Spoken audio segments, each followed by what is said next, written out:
ഞാനിവിടെ പാർട്ട് 4 പാർട്ടുമായിട്ടാണ് ഞാൻ ഇവിടെ വന്നിരിക്കുന്നത്. അപ്പം ഇനിയിപ്പോ എന്തായിരിക്കും ഞങ്ങൾക്ക് തരുന്ന മോട്ടിവേറ്റ് എന്ന് നിങ്ങൾ ആലോചിക്കുന്നുണ്ടാവും. അപ്പം ഇനി അടുത്തത് നിങ്ങളുടെ ചിന്താഗതിയാണ് മാറി വരേണ്ടത് എന്ന് ഞാൻ പറഞ്ഞു. മാറിയോ ഇന്ദസുതി? മാറിയോ ഇല്ലേ? എന്താണ് മാറി? ഓക്കെ, അങ്ങനെ തന്നെ വേണം.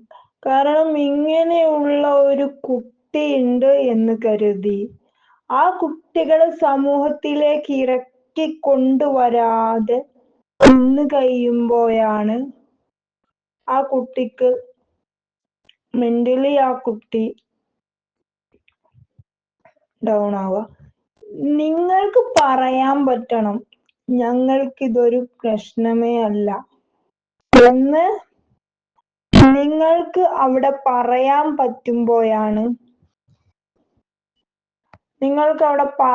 പറ്റുമ്പോഴാണ് അവിടെ വിജയിക്കുക. ഞങ്ങൾക്കിതൊരു പ്രശ്നമല്ല,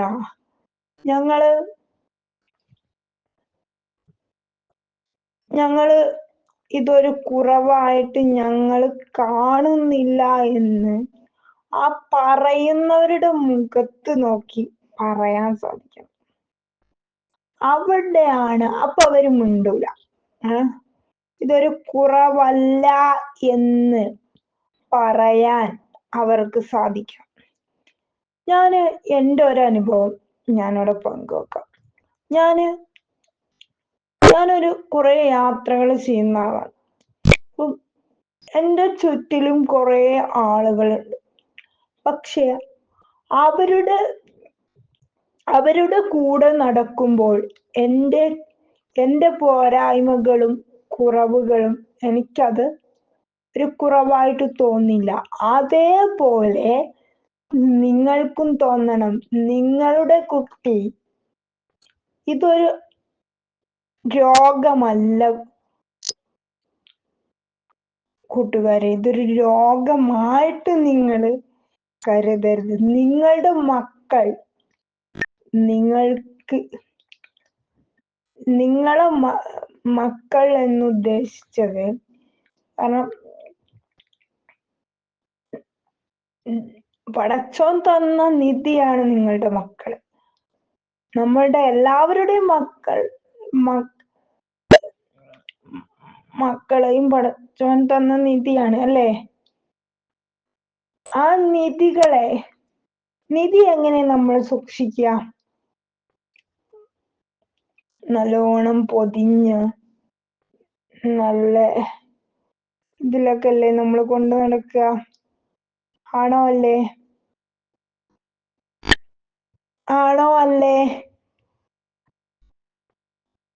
ആണ്. അങ്ങനെയാണ് കൊണ്ട് നടക്കുക.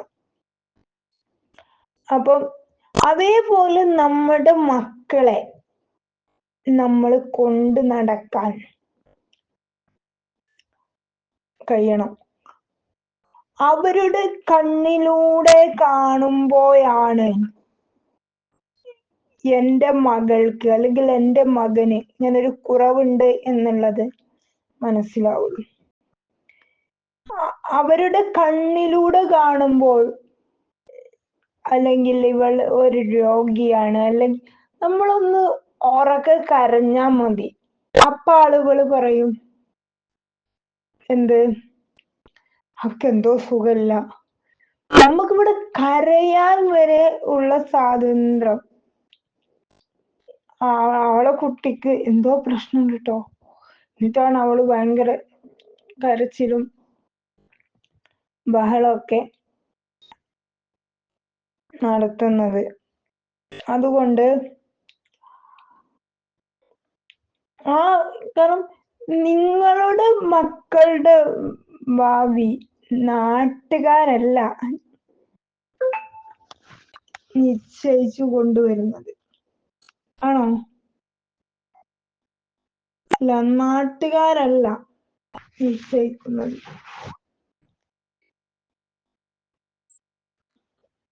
ആണോ?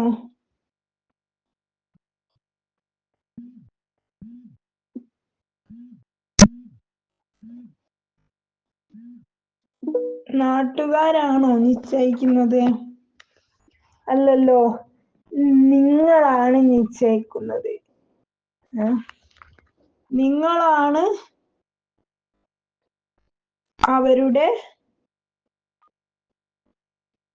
അവർക്ക് വേണ്ട കാര്യങ്ങളൊക്കെ ചെയ്തു കൊടുത്ത് അവരെ പ്രോത്സാഹിപ്പിച്ചു കൊണ്ടുവന്നാൽ അവരൊരുപാട് ഇമ്പ്രൂവ്മെന്റ് വെക്കും. കാരണം നിങ്ങളില്ലേ, ഒരു പാരന്റ്സിന് ഇപ്പൊ ഒട്ടും നടക്കാൻ കഴിയില്ല, ഞാൻ ഹിപ്നോട്ടിസം ബാധിച്ചൊരു കുട്ടിയാണ്, അല്ലെങ്കിൽ സെർബിൾ പാൾസി, അല്ലെങ്കിൽ എന്തെങ്കിലും ഒരു രോഗം ബാധിച്ചു കഴിഞ്ഞിട്ട് നമ്മളുടെ എന്തെങ്കിലും ഒരു അവയവം നഷ്ടപ്പെട്ട് കഴിഞ്ഞാൽ അതിനെ തിരിച്ചു എടുക്കാൻ കഴിയില്ല എന്ന് ഡോക്ടർ വരെ നമ്മളോട് പറയും. പക്ഷേ നമ്മൾ അതിനെ എന്താ പറയാ, പ്രോത്സാഹനത്തിലൂടെ ഒരു കുട്ടി, നടക്കാൻ കഴിയാത്തൊരു കുട്ടി, അതിനെ പ്രോത്സാഹിപ്പിച്ചു കഴിഞ്ഞാൽ ആ കുട്ടി ഒരുപാട് ഇമ്പ്രൂവ്മെന്റിലൂടെ വരും. ഞാന് ഇന്നും ഓർക്കുന്ന ഒരു സംഭവം, കാരണം ജീവിതത്തില് നമ്മളെ പരിഹാസ വാക്കുകൾ പറഞ്ഞ് നമ്മളുടെ കുട്ടികളെ കൊണ്ടുപോകുന്ന സമയത്ത് പരിഹാസ വാക്കുകൾ പറഞ്ഞ് പലരും തളർത്തിയിട്ടുണ്ട്. ഞാൻ പലയിടത്തും യാത്ര പോയ സമയത്ത് അവിടെ നിന്ന് എനിക്കുണ്ടായ ഒരു അനുഭവം എന്ന് വെച്ചാൽ, ഞാൻ റിസബിൾ ആണല്ലോ, അപ്പൊ എനിക്കുണ്ടായ ഒരു അനുഭവം എന്ന് വെച്ചാൽ അതും കൂടെ ഞാൻ ഇവിടെ പങ്കുവെക്കാം. ഞാനിങ്ങനെ നടന്നു പോവാണ്, എന്താ പറയാ, നടന്നു പോകുമ്പോ ഞാന്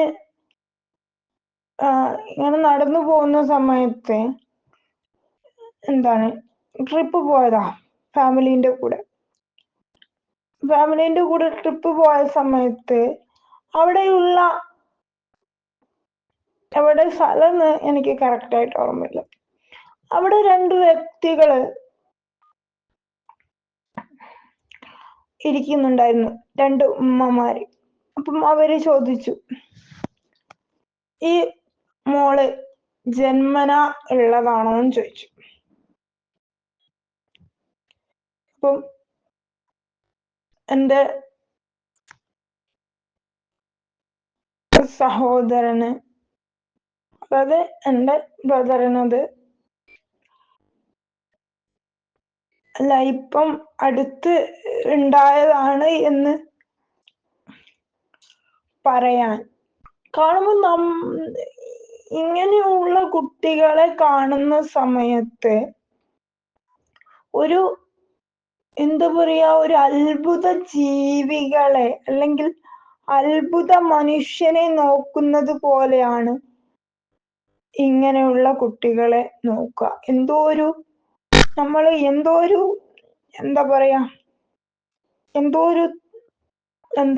ഒരു തെറ്റ് ചെയ്ത ആളുകളെ പോലെയാണ് നോക്കുക. ഇതൊരു രോഗാവസ്ഥയാണ്, ഇതൊരു അവസ്ഥയാണ്. ഇത് മാറ്റിയാൽ മാറാത്ത അസുഖങ്ങളല്ല. ടെൻഷൻ അടിച്ചാ പറയും നിനക്ക് എന്ത് എന്നിട്ട് കാണുമ്പോ ചോദിക്കും, ഭയങ്കര കളിയാക്കി ചിരിയും തമാശകളും അതുമായി ബന്ധപ്പെട്ട് ചോദ്യങ്ങൾ ഉണ്ടാവും. കാരണം നമ്മുടെ ചുറ്റുമുള്ളവരെ നോക്കി ജീവിച്ചു കഴിഞ്ഞാൽ ഒരിക്കലും നമുക്ക് ജീവിക്കാൻ സമയം ഉണ്ടാവില്ല. ഒരിക്കലും ഉണ്ടാവൂല എന്ന് ഒരിക്കലും. നിങ്ങളുടെ മക്കളുടെ ഭാവി നിങ്ങളാണ് നോക്കേണ്ടത്, അല്ലാതെ പുറത്തുള്ള ആളുകളല്ല. പുറത്തുള്ള ആളുകളല്ല നോക്കേണ്ടത്. അപ്പൊ നിങ്ങളുടെ മക്കളുടെ ഭാവി നോക്കേണ്ടത് നിങ്ങൾ ഉത്തരവാദിത്തം. ഞാൻ ഇതിന് മുമ്പുള്ള ഇതുകളിൽ ഞാൻ പറഞ്ഞു, ക്ലാസ്സിന് ഞാൻ പറഞ്ഞു, ഇതിന് പല വഴികളും നമ്മുടെ മുന്നിൽ നിന്നുണ്ട്. ആ വഴികളെ ഉപകാരപ്പെടുത്തിക്കൊണ്ട് മുന്നോട്ട് പോയി കഴിഞ്ഞാൽ ഒരുപാട് റിസൾട്ട് ഇങ്ങനെയുള്ള മക്കൾക്ക് റിലാക്സ് ആവാൻ ഒരുപാട്.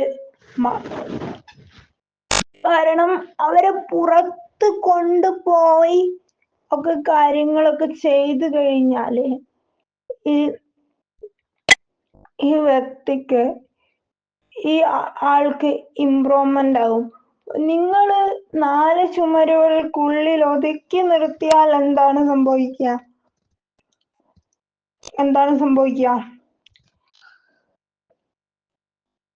അവര് ഒന്നും കൂടി തളർന്നു പോവുക ചെയ്യാം. അപ്പം എൻ്റെ ഒരു അനുഭവം കൂടെ ഞാനിവിടെ പങ്കുവെക്കാം.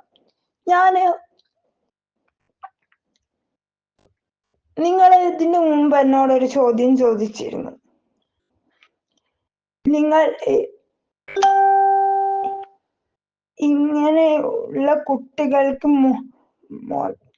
മോട്ടിവേഷൻ നൽകാൻ എന്താണ് കാരണം? ഇങ്ങനെയുള്ള കുട്ടികളെ തെരഞ്ഞ് കണ്ടുപിടിച്ച് ഇങ്ങനെയുള്ള കുട്ടികൾക്ക് പാരന്റ്സിനും കുട്ടികൾക്കും ക്ലാസ് എടുത്തു കൊടുക്കാനുള്ള കാരണം എന്താണ്?